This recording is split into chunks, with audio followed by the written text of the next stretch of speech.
पुण्यात्मा बहुत से उदाहरण हैं, आप याद को नहीं रखते क्योंकि हमारी बुद्धि पर इतना दबाव प्रेशर है इस काल का कि हम थोड़ी सी देर सुनते हैं सत्संग तो याद एकदम आता है पुण्यात्माओं का, जिनके पाप बहुत अक्षीण हो चुके हैं। उनके तो हृदय में ठेस लगती है, बहुत कशक बनती है कि सचमुच या तो बात बिगड़ी पड़ी है। और जिनके अभी बुखार उतरा नहीं पाप कर्मों का और वो आते हैं, नाम भी ले लिया है, ट्रीटमेंट जारी है, उपचार यही है, धीरे धीरे उनको भी एक दिन ये बातें सीधी अटैक करने लग जाएंगी आत्मा के ऊपर।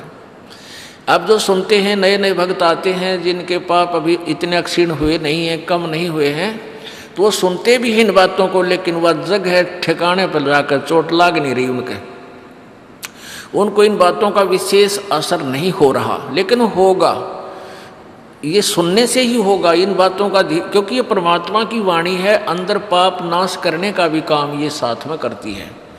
कुछ पाप ऐसे हैं जो परमात्मा की वाणी से, इस प्रवचन से, सत्संग से ही समाप्त हुआ करते हैं। जैसे कपड़ा मैला हो गया है, वो कई प्रकार का होता है मैल।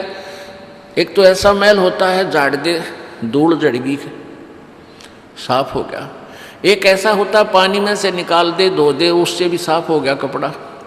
एक मैल ऐसा होता है कि साबुन लगाने से ही उतरेगा, पसीना लगा हुआ होता है। और एक मैल ऐसा होता है कि वो फिर ड्राई क्लीन से उतरेगा। तो ये सभी तरह के तरीके हम ना अपनाने पड़ेंगे, जिसका जैसा वस्त्र मैला है तो इस सब प्रकार के प्रोसीजर में तो आपको निकालना पड़ेगा। तो सब प्रकार का मैल आपका छुटवाना है। जब ये सब छूट जाएगा तो आपको परमात्मा की एक बात रोज खटक जाया करेगी। आपको नित्यनेम करने को दिया है, उसके अंदर वो मार्मिक शब्द हैं, अगर ध्यान से सुन लो तो रोज पोचा सा लग जाए आपके ऊपर। लेकिन हमने एक रूटीन बना लिया, यूँ करना ही है, उसकी रेल बना दे हैं, फटाफट फटाफट करके यूँ तो काम होया। चलो उसका भी लाभ अवश्य मिलेगा, लेकिन उसमें क्या लिखा है उसका रह रहकर असर हो आत्मा पे, ताकि जागृति बनी रहे, बुराइयों से बच के रहे, भक्ति में श्रद्धा बढ़े। इसलिए वो नित्य नेम सुबह का और शाम का, दोपहर का आपको दिया गया है। तो ये जो बातें आपको सुनाई जाती हैं इनका असर थोड़ी देर रहता है, क्योंकि काल प्रेशर बहुत ज़बरदस्त है, तीनों गुणों का दबाव इतना ज़बरदस्त है। जैसे किसी की मृत्यु हो जाती है और सभी जब उसको लेकर जा रहे होते हैं, प्रत्येक आदमी के मन में एक बार अवश्य ही आती है, बताइए के लेके गया बेचारा, कल तक हाय हाय मचा रहा था, हाय मेरा यूँ नो कर दूँ, रात सब कुछ छोड़ के चलेगा। और उसका वह करके काम तमाम जब उल्टा मुँह करते हैं, वो काल उसी समय बटन ऑन कर देता है, जो तेरा काम वो रह गया, वहाँ जाना है, ड्यूटी पर जाना है, वहाँ पानी की सिंचाई का समय आ गया, चल ट्यूबवेल चलाना है, 1 सेकंड में घी बांध के तो कुत्ती बड़ो बढ़ा दे और चल। फिर मनमान ने कदे कोई मरे फिर याद आवे साल 2 साल में। यह सत्संग में आने से वो बातें आपको रोज ताज़ा कराई जाती हैं, और ऐसे ताज़ा कराते रहेंगे तो जगह भी बना जाएगी। रसरी आवत जात से शिल पर पड़े निशान, और करत करत अभ्यास से जड़मती होत सुजान। अब देखो बहुत से प्रमाण हम देखते हैं।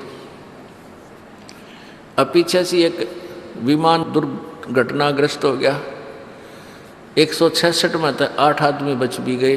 157-58 व्यक्ति जो जहाज में जा रहे थे वह कितने धनी होंगे, कितने सुखी होंगे, जिनको हम सुखी मान रहे हैं, जो एयरप्लेन में ट्रेवल कर रहे थे और 1 सेकंड में उनका नहीं पता क्या होना था।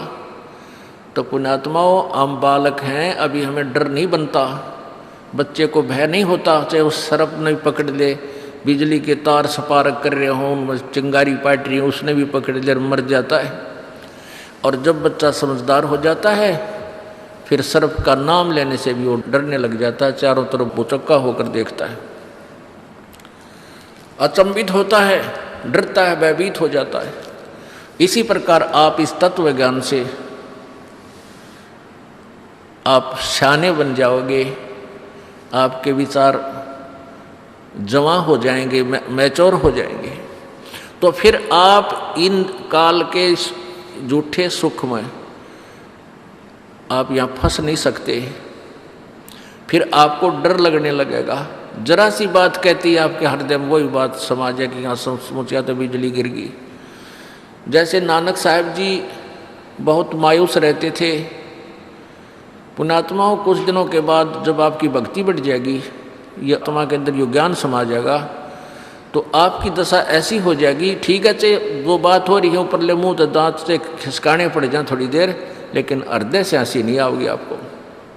क्यों नहीं आएगी? क्योंकि आपको वो जगह बन गई आपके अंदर कि यहाँ किस चीज़ पर दांतरे काटना, किस पर आज खुशी मनावा, किस पर नाचा गावा, कल ना भी रख के बिजली गिर जा।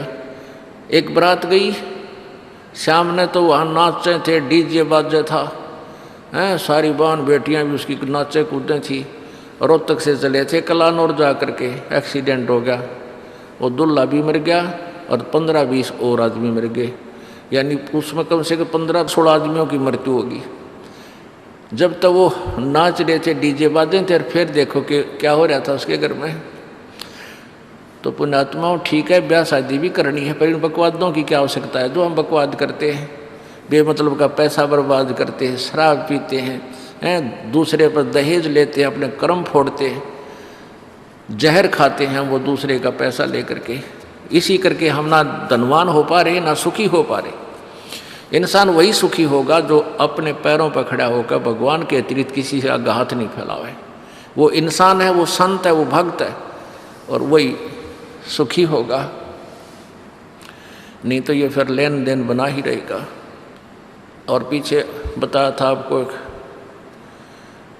आंध्र प्रदेश का वो मुख्यमंत्री हेलीकॉप्टर में जा रहा था, हेलीकॉप्टर पता नहीं कित मेरा पड़ा जाके, 3 दिन तो उसकी लाश नहीं मिली, जंगल में पड़ गया, कितने ढूंढा भी ना पाया।